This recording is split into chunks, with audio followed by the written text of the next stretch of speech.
ہم نے معلوم کیا، لیکن اس طرح کی کوئی بھی ریلی وہاں پر نہیں جا سکی۔ اگلا جو انہوں نے بڑا الزام لگایا، اس الزام کو بار بار وہ دہراتے رہتے ہیں کہ بھائی لندن کی طرف سے کوئی بائیکاٹ کا اعلان ہوگا، اور بائیکاٹ کا اعلان جو ہے وہ پاکستان پیپلز پارٹی کی طرف سے۔ اچھا، پچھلی بار جب مصطفیٰ کمال صاحب نے جب یہ الزام عائد کیا تھا تو انہوں نے مبینہ کا لفظ استعمال نہیں کیا تھا، اس بار انہوں نے کیا کہا ہے ذرا سنیں۔ لندن سے کوئی بوائیکاٹ کی آواز لگائے گا تو کراچی کا مہاجر ووٹ نہیں ڈالے گا تو پیپلز پارٹی جیت جائے گی۔ 2 ارب میں پتنگ بیچ دی ہے، 2 ارب میں 2 اطلاعات ہیں کہ 2 ارب لے کے یہ ڈاکٹر عاصم سے زرداری صاحب کے اکاؤنٹ سے 2 ارب روپے لے کے اطلاعات ہیں، مبینہ طور پر اطلاعات ہیں کہ 2 ارب لے کر پتنگ بیچ دی ہے کہ میں آواز لگاؤں گا کہ بوائیکاٹ تو لوگ نہیں نکلیں گے، پیپلز پارٹی کو فائدہ ہو جائے گا۔ پیپلز پارٹی کو یہ پتنگ 2 ارب روپے میں بیچ دی ہے۔ اے کراچی والو، اے مجمع والو۔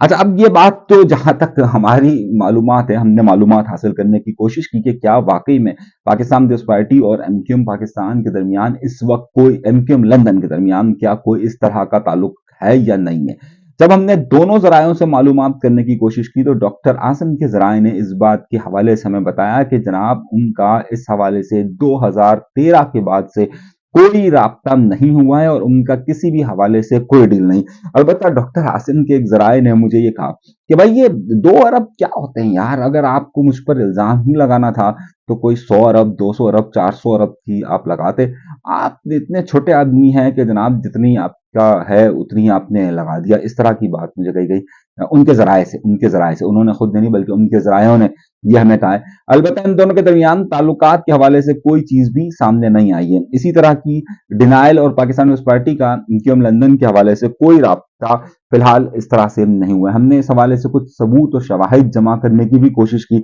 لیکن تاحال ہمیں اس حوالے سے نہیں مل رہا۔ اب کیونکہ لفظ مبینہ استعمال ہوا ہے تو مبینہ ظاہر ہے اسی طریقے سے استعمال ہو سکتا ہے۔ خیر،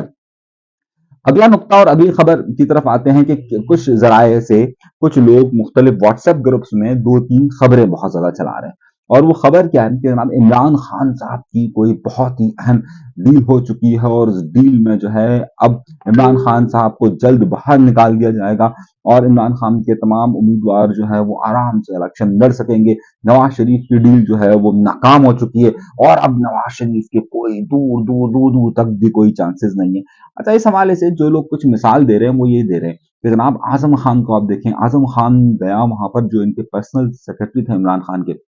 اعظم خان گیا اور اعظم خان نے جو ہے وہاں پر اب اپنے بیان کو بدل دیا ہے۔ عمران خان جو ہے وہ سائفر کے کیس میں آرام سے آزاد ہو جائے گا، یعنی کہ اعظم خان پر اب دباؤ ختم ہو چکا ہے۔ اس سے یہ ثابت ہوتا ہے کہ عمران خان کی کوئی ڈیل ہو چکی ہے۔ دیکھیے، ابھی تک کی نوبت یہ ہے کہ عمران خان صاحب کے ساتھ، جو میں صرف کراچی شہر کی آپ کو بات بتاؤں یا پورے پاکستان کی بات بتاؤں، تو عمران خان کی تصاویر کے ساتھ ابھی تک تحریک انصاف کے لوگوں کو کمپین تک چلانے کی کہیں پر بھی کسی بھی جگہ پر اجازت نہیں ہے۔ یہ میں آپ کو بہت کلیئر بتا رہا ہوں۔ ان کی جہاں پر تصاویر لگ رہی ہیں انہیں ہٹا دیا جاتا ہے، یا پھر نامعلوم افراد آ جاتے ہیں، اور ان نامعلوم افراد نے عمران خان کی ڈیل کے اس وقت کہیں پر بھی چانسز کو مسترد کر رہے ہیں۔ یہ تمام نامعلوم افراد اس بات کے دعویٰ کرتے ہیں کہ جناب عمران خان کی ڈیل ابھی تک کہیں پر بھی کسی بھی طور پر نہیں ہو سکی ہے۔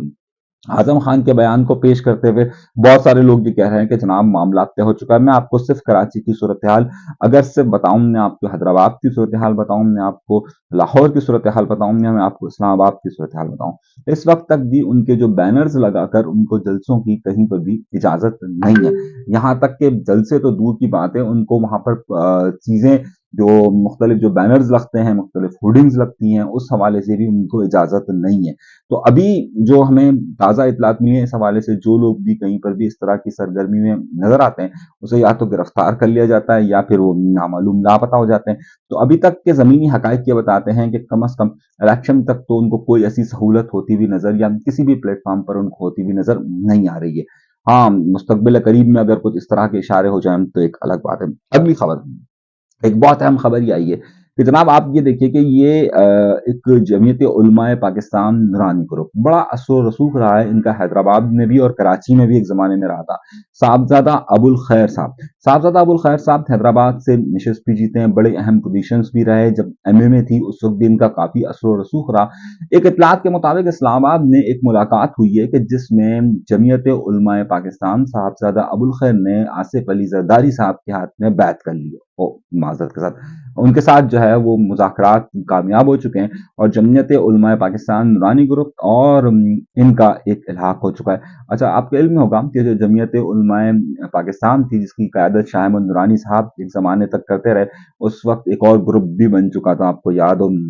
نیازی صاحب کا بھی ایک گروپ بنا تھا، لیکن شاہ احمد نورانی صاحب کی جو جمعیت علماء پاکستان تھی اس کی میں بھی دو دھڑے ہو چکے تھے۔ ایک جو ان کے فرزند اویس نورانی صاحب اس کو لیڈ کرتے رہے، پھر ایک طرف جو ہے وہ صاحبزادہ ابو الخیر صاحب اس کو لیڈ کرتے رہے۔ اب جو تازہ اطلاعات ہم تک پہنچی ہے اس میں ان کا اور پاکستان پیپلز پارٹی کا جو ہے وہ الحاق ہو چکا ہے، اور یہ باتیں بالکل سامنے آئی ہیں کہ جناب ان کے معاملات جو ہیں وہ طے ہو چکے ہیں۔ تو یہ دو تین بڑی خبر تھی، اور ظاہر جمعیت علماء پاکستان نورانی گروپ جو ہے جس کے صاحبزادہ ابو الخیر قیادت کرتے تھے، ان کا جب الائنس ہوا تو ظاہر ہے وہ کراچی، حیدرآباد اور سب جگہ کے لیے ہوا ہے، اور خاص طور پر سندھ میں پاکستان پیپلز پارٹی کے ہاتھ میں وہ بیعت کرتے ہوئے نظر آ رہے ہیں۔ تو ایک اور وکٹ یا ایک اور سائلنٹ اس طرف موو ہو گئی ہے۔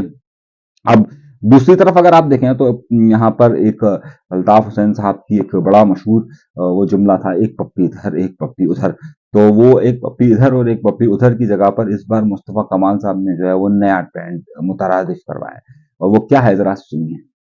اب وہ لڑکیاں بیچاری جو ہے وہ شرما رہی تھی، لیکن بہرحال مصطفیٰ کمال صاحب کا اپنا ہی ایک اسٹائل ہے۔ تو ابھی تک کے لیے اتنا ہی، آئندہ پھر آپ سے مزید گفتگو ہوگی اس حوالے سے، اور تازہ ترین صورتحال کے ساتھ بات ہوگی۔ اگر چینل سبسکرائب نہیں کیا سبسکرائب ضرور کیجیے گا، اجازت دیجیے گا، اللہ حافظ۔